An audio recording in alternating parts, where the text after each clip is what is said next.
What's going on about this Afro think tank? White woman makes a great point. White woman says that proud racists know more about American history than liberals and people who don't know anything about American history, don't know anything about racism, because they're naive to social structures of America, right? And I have to agree, because racist people and their patriotism, their America and stuff, they know exactly what it is America's about. They're currently right now trying to bring it back, right? They like that good old American white boy rule everything and destroy everybody and everything. They oppose us. They're proud of their racism. There are white people who are racist who are very much proud of how America was structured. They revel in slavery. They wish they can go back to slavery. If they could implement slavery again, they would, right? Matter of fact, they're trying to implement it in a modern day sense right now, right? Like true American, because American means white, okay? True Americans who are proud, who can stand there and say, I'm proud of American history. What they're saying is they're proud of what their ancestors did to create America. And they're unashamed about it, right? Now you got some that's in denial about American history, who want to pretend like the shit didn't happen, right? And those are the ones I don't respect the most. I can at least respect the white one that stands on business. They be like, you know what, yeah. You know what I'm saying? My ancestors were slave holding pieces of shit, and I like it. You know what I'm saying? At least I know where you're coming from. You're keeping it real. You're standing on it, right? And if I can see your face, if you ain't covering up, at least I can see my enemy standing right in front of me. He's ready for battle, right? I can respect that, right? They gonna get dealt with, but I can respect it, right? You may get buried properly after I finish doing what I got to do to you. You may get a headstone. You know what I'm talking about? But the other one, nah, he just gonna ride over there in the goddamn dirt. He's just gonna rot. We're gonna let the wolves eat him because he sat there in denial like a coward, knowing that the history of America is just corporate white slavery and African survival. That's what it is. But without further ado, let's let this white woman cook, because she knows what she's talking about. Anyway, tell me what you think in the comment section. It's Afro Think Tank. Learn some, teach some. I'm out.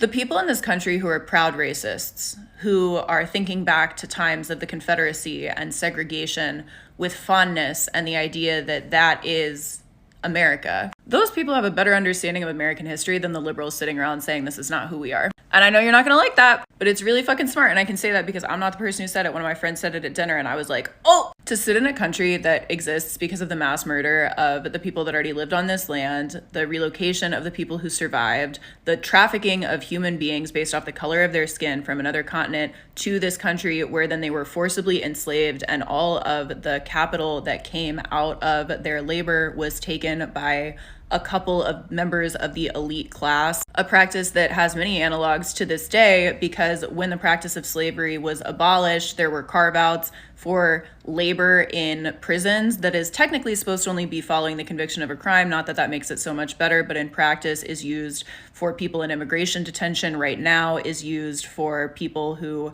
are held in pretrial detention, that the people that are in those situations remain overwhelmingly members of the racial groups that were originally enslaved or otherwise subjugated in this country. To sit in a country that oversaw the Vietnam War, the carpet bombing of Cambodia, the destabilization of like every country in Central America, the ongoing man-made famine in Cuba, the invasion of Iraq and Afghanistan, the destabilization of the entire Middle East, a country where both political parties have built out the apparatuses of deportation and disappearance, where both parties talk about immigration in economic terms as opposed to human ones as people are fleeing violence and poverty, a country where both political parties refuse to even consider withdrawing active military support for Israel as it was carpet bombing Palestinians, a country that does not even notice that its ruling party is building out an agreement with the United Arab Emirates as they prop up a genocide in Sudan by supporting the RSF, a country whose intelligence agencies have destabilized literally every effective leftist organizing movement throughout the entire world, the country that murdered the Panthers, the country that embarked on an intentional wealth building exercise that exclusively extended to white people under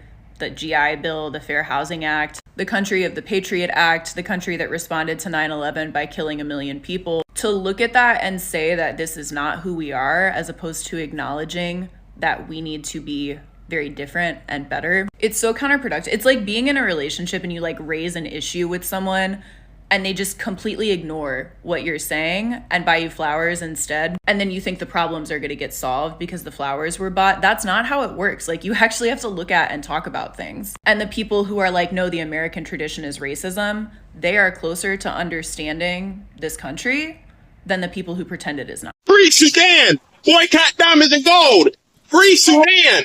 Boycott diamonds and gold! We most definitely cannot forget about the people of Sudan. Thanks for watching Afro Think Tank. Don't forget to like, share, and subscribe.